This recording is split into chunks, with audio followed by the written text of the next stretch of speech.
West Covina. But if you leave towards Indio, you're as good. Central Valley, California, there's plenty of bad air quality to go around, and especially just near the San Francisco Bay Area. Sorry.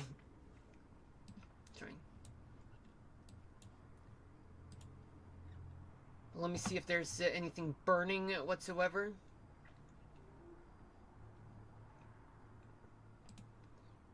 Well, plenty of CO2 to go around. Plenty of carbon monoxide from Los Angeles to Sacramento. And let's take a look. But there is a lot of nitrous oxide, a lot of NO2s in the Los Angeles area as a result of lack of winds. And now let's take a look at the humidity. Well, at least not much dry air. I mean, it's somewhat humid, moderately humid though. But let's just say to the east, there's plenty of dry weather to go around in the eastern part of Southern California, near Redlands and Dio. But there's a lot of moisture from New Orleans all the way towards the Outer Banks, northern Florida, and as well as folks along the I-4 corridor in Florida. And a lot of humidity throughout the coastal parts of the Pacific Northwest. But plenty of dry air from eastern Southern California all the way to western Texas.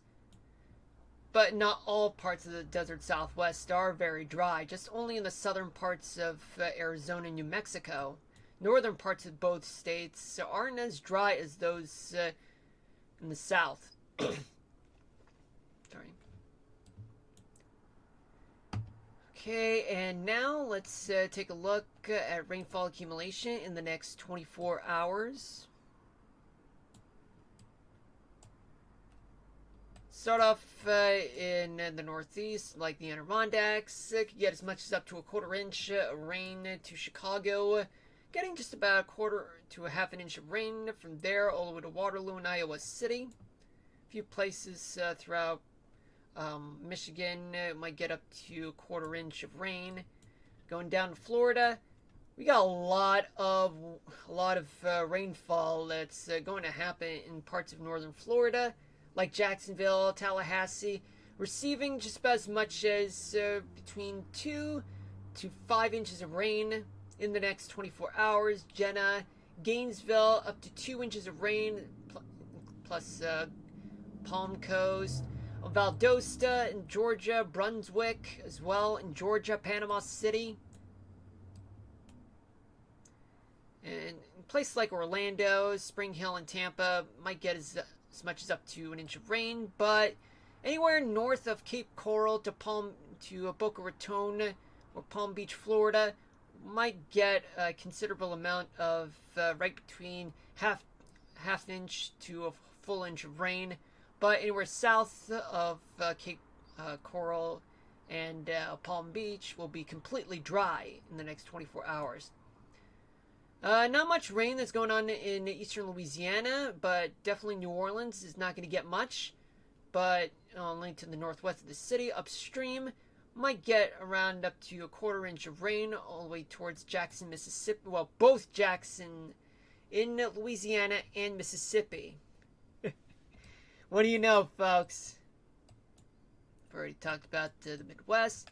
Nothing much in the desert Southwest, Northern Rockies. Might get about up to a quarter to half an inch of rain. And that is the case in northern Idaho, western Montana, and the leeward side of the Cascades. But on the coastal side of the Pacific Northwest, though, about 3, maybe a few places, about 4 inches of rain from the Canadian border all the way to Eugene, and as well as southwestern Oregon as well. Snow. Let's see what we got in the next 24 hours with snow.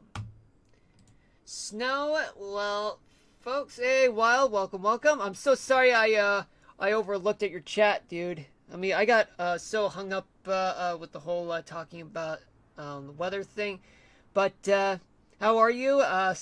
Haven't been. Let's just say I wasn't feeling too great on Thursday, but I'm doing all right. Wild. It's all right. Had our first sub negative 20 Celsius temperature on Thursday this week. Negative 21 Celsius or negative 6 degrees. Oh boy, that is awful wild. Wow. Super cold, dude. That is super cold. Yeah, I don't think I'd ever had that kind of temperature in a long time. I think it was probably maybe 10 years ago, or yeah, I would have to look that up at some point yeah, in my area, but I can't really do it here because I don't want to give away my exact location, if you know what I mean. Yeah. Although I do live in the New York City area, but still, yeah, because weather in the New York City area tends to be a bit dynamic, meaning, like, for example, like you have the mountains, like northern New Jersey, to, let's see, up the Hudson River. The weather there is very different. It gets snowy. It's much colder than those who live, like, let's say, people on the Jersey Shore to New York City to Long Island, and for folks along the coastal part of Connecticut. I had to be outside in it too. Oh man, I'm so sorry that you had to endure that wild. Yeah, but I'm afraid this is just the beginning because I mean, I'm not saying it like it's oh, it's gonna happen in the next few days, but more like oh, this we haven't reached the first astronomical day of winter, even though we are in astronomical winter, but we're not yet. No, we are in meteorological winter, but we're not yet in astronomical winter because there's a difference. Meteorological winter starts on the 1st of December.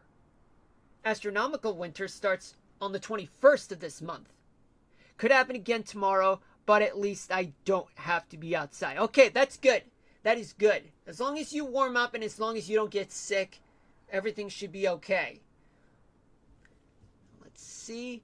In terms of snowfall, is this snowfall? Oh, yeah, it is snowfall. Okay, let's see. Places like the Adirondacks to western New York, along the lake shores of that region, plus Lakeshore, Pennsylvania, could receive just about as much as 3 to 6 inches of snow, and just barely up to 6 inches in northern parts of Indiana and Ohio, Chicago to Winterloo, and Des Moines and Iowa City, about as much as 6 to maybe 9 inches of snow.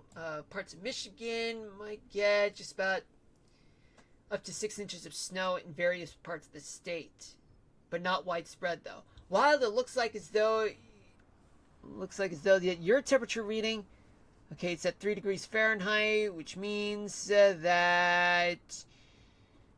me see, 14 months. Wow, that's like below negative 15 degrees Celsius. Wow, shoot, wow, that's got to be brutal for you right now. Let me finish the whole 24-hour part of snowfall accumulation. Northern plains like the Dakotas to eastern Montana, about up to 3 inches of snow. Various parts throughout, or spotty parts of the Rockies, about as much as 3 to 6 inches of snow, but other places like northwestern Montana to northern Idaho might get as much as up to a foot of snow. Leeward side of the Cascades, up to 6 inches of snow. Oh yeah, I forgot about the astronomical and meteorological winter thing. Yeah, I get that. Hold on a minute, background music alert. Give me a few minutes.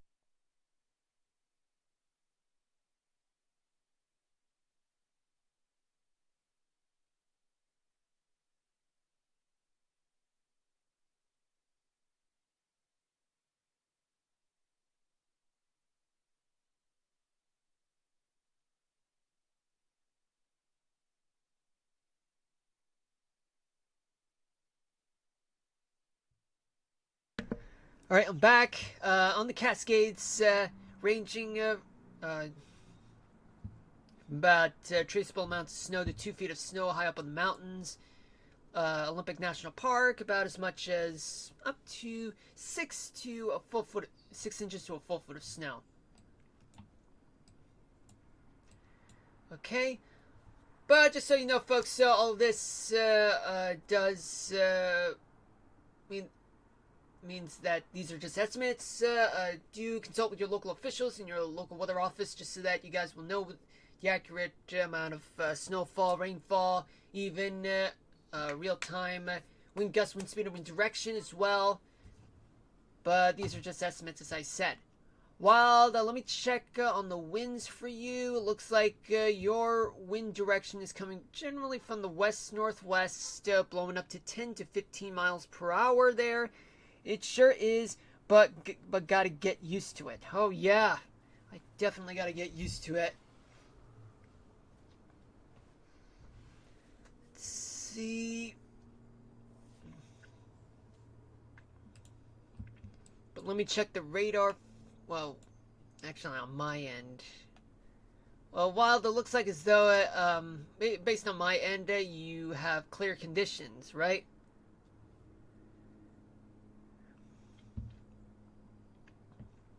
So what you do this weekend, Wild? Like you stayed home, or just went out or something? I mean, you can be as general as possible if you want to.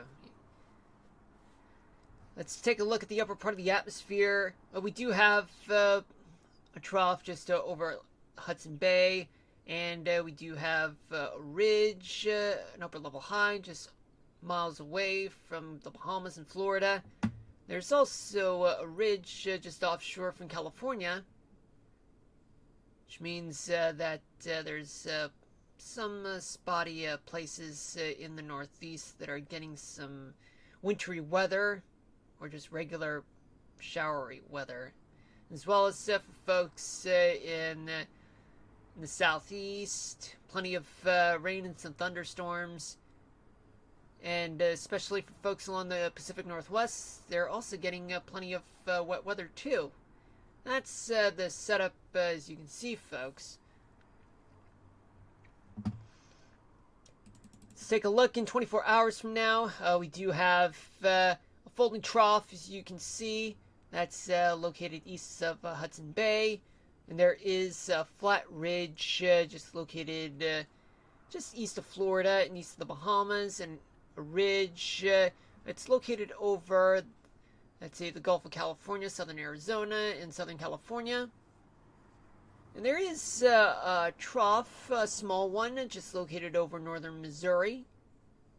What does this mean? It means more wet weather to come, some of the form of snow and ice over there, and as well as more wet weather, possibly some even more thunderstorms in the southeast and Florida too, all the way up to the mid-Atlantic, and more unsettling weather for folks throughout parts of the Northeast.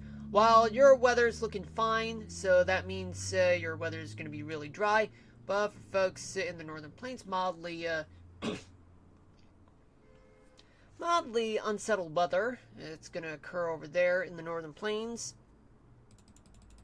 Okay, let's take a look on Monday night. What do we have? We do have an upper level high just off of Southern California, and we do have a mini trough just located over the panhandles of Texas and Oklahoma, and another trough just over New Mexico. And it looks like as though we do have a flat looking, although not an obvious looking ridge just over southern Texas.